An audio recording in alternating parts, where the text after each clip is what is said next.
Hi everyone! So this is another video. Ang dinidiscuss ko naman ngayon is advanced accounting, which is dito is our ACC 10. Okay, so the first topic is home office branch and agency accounting. I have divided the lecture into three. Okay, and then siguro two lang kasi yung patatlo is actually the guided exercises discussion. Okay, so sa agency accounting, medyo iba siya kaysa sa home office and branch. Kaya hiniwalay ko na siya. Okay, so let's start. Agency. Ano bang agency? Established to display merchandise. It does not stock merchandise to fill customers' orders. So, ito, makikita nyo siya kay SM. Yung akala ninyo, binili ba ni SM yung lahat, yung certain merchandise ni Bench, ni Pen Shop. Actually, not all ay binili ni SM. Okay? Majority of which ay nagiging agent lang si SM. Kumbaga, bumibili ng space si Bench at si Pen Shop and other brands kay SM. So, that specific area nila, binabayaran nila yung space or yun yung bigay ni SM sa kanilang space. Okay? Then, si main office is nagbibigay ng merchandise for display. Okay? Pwedeng bumili, pwedeng for advertisement, or pwedeng naka-display lang talaga. Okay? Mas makikita siya ngayon sa mga local clothing lines na syempre hindi pa kaya magkaroon ng physical store. So, sa mga boutiques, pinapa-display nila muna yung mga damit nila. Tapos kapag may bumili, nire-record lang ni boutique na, okay, itong si gantong clothing line may bumiling isa doon sa merchandise na pinadisplay niya. Okay? So, merchandise orders are sent to the home office for approval and normally provided with a working fund. Okay?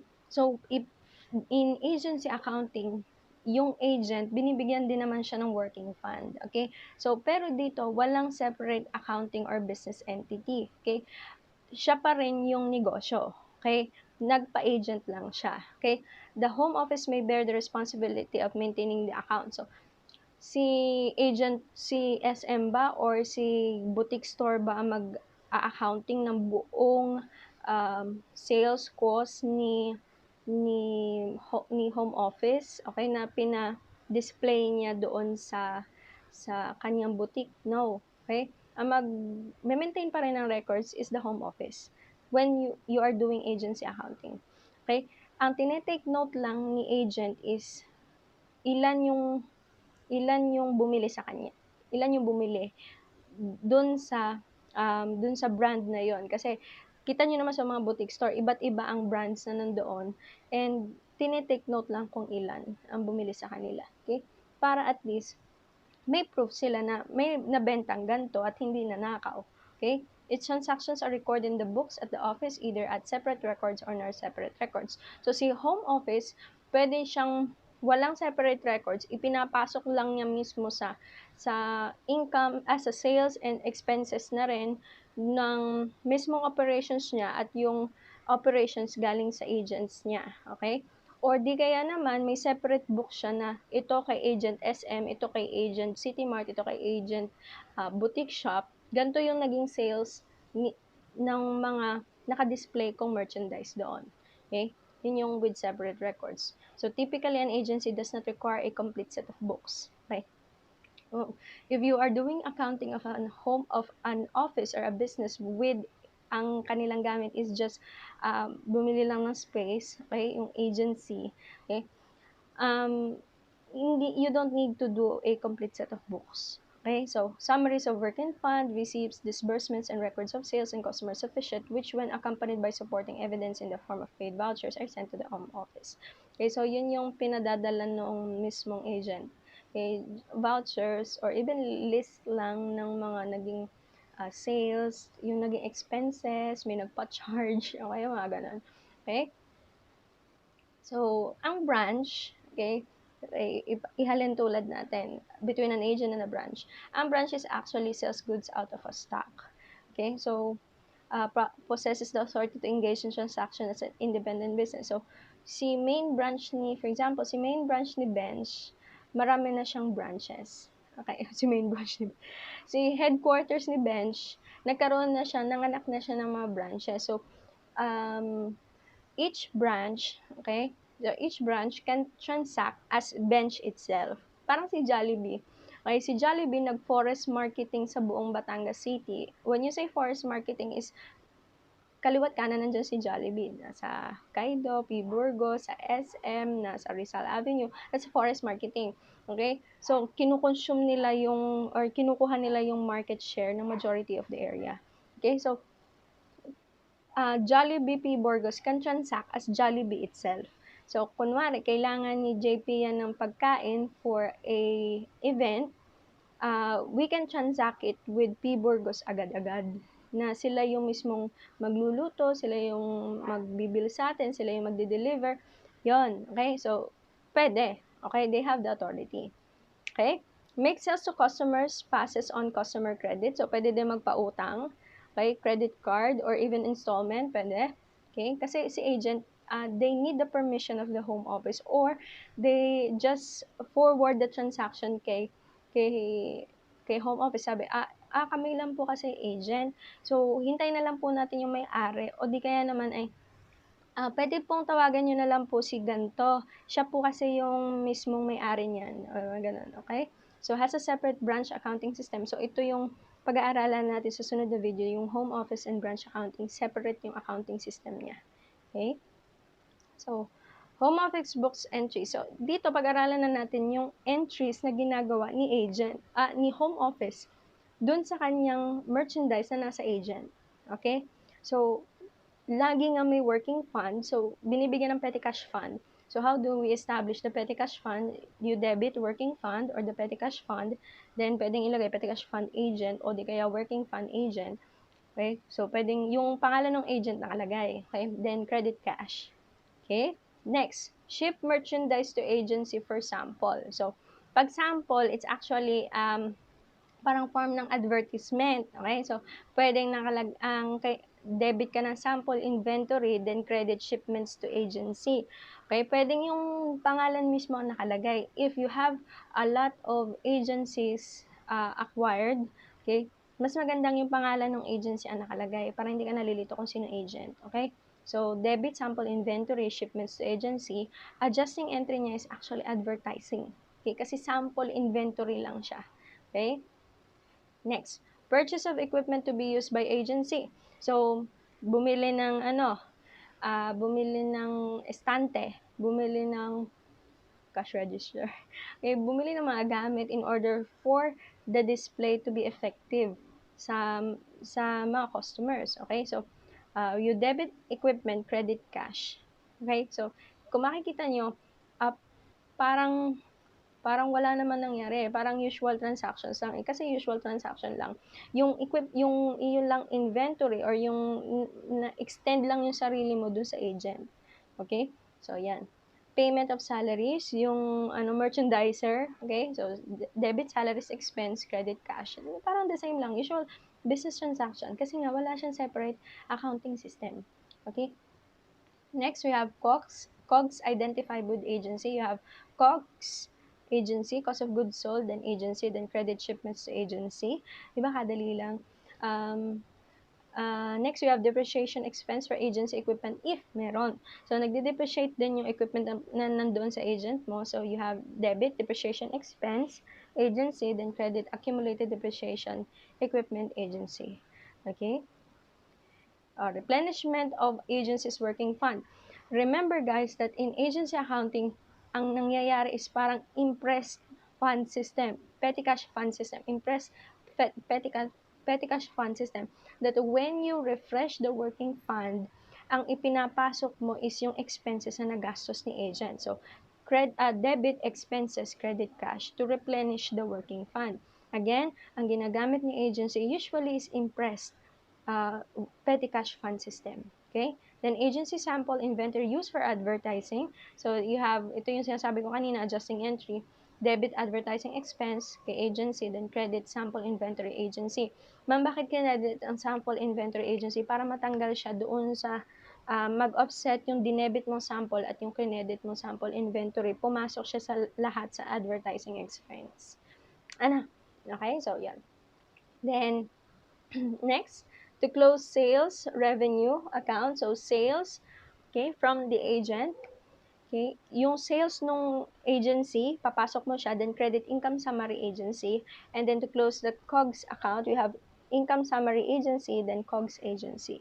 Okay, madali lang to. Yes, madali lang siya.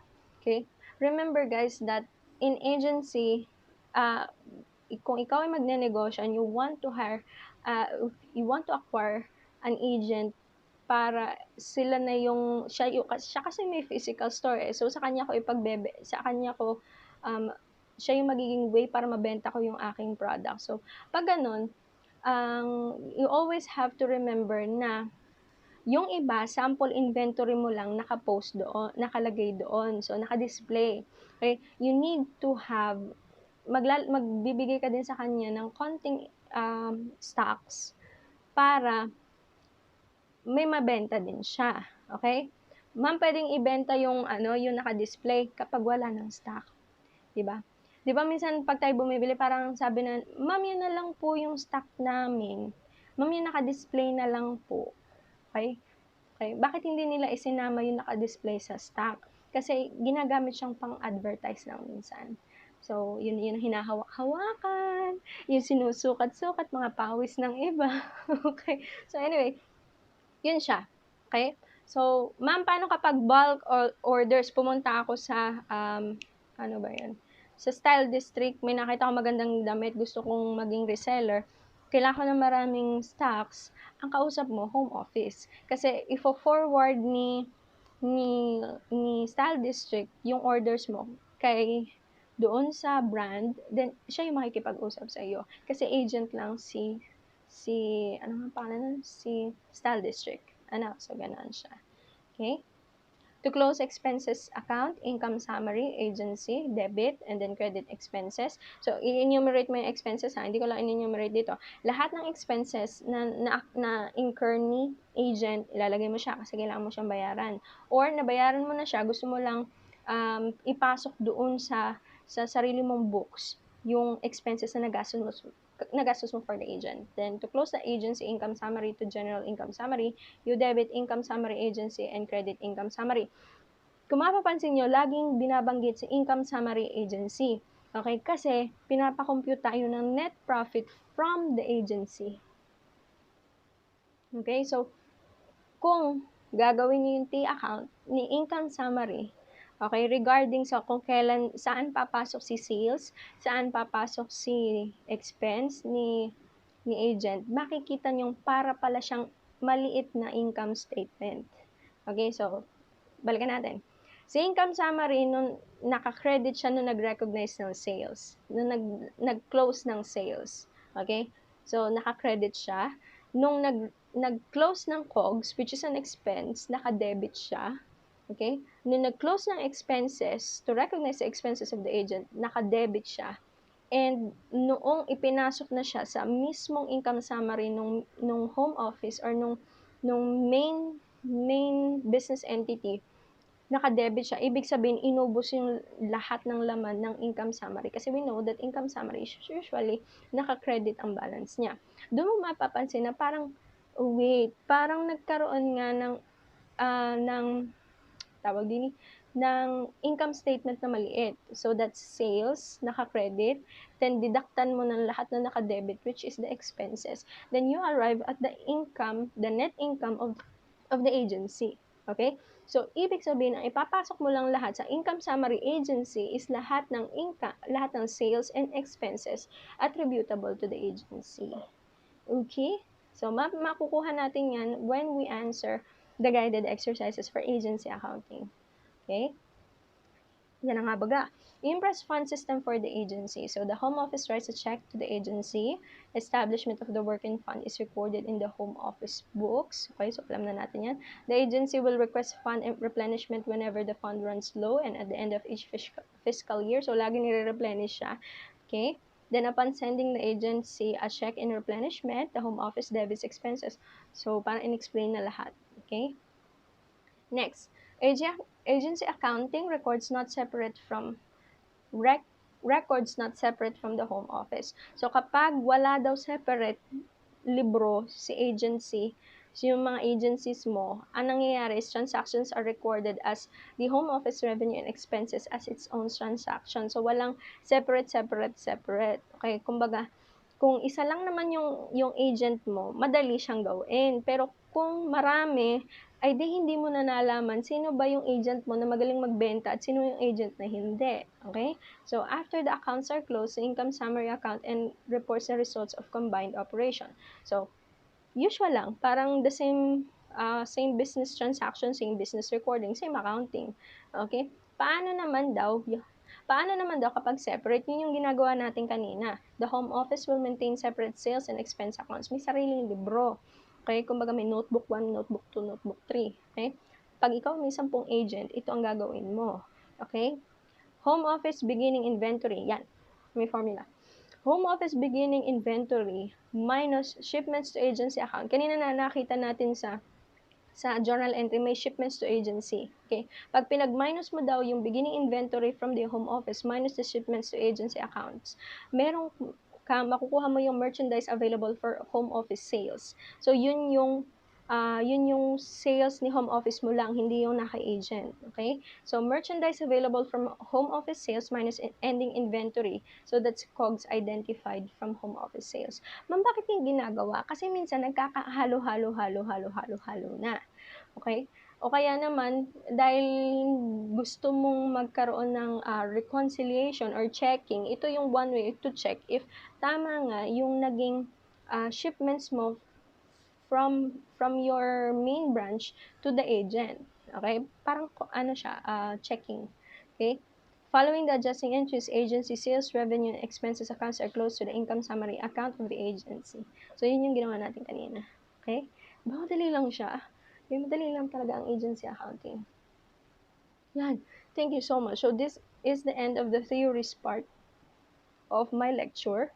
Okay? I'll be doing the guided exercises for agency. Okay? So, see you sa next video, and I hope you understand this lesson.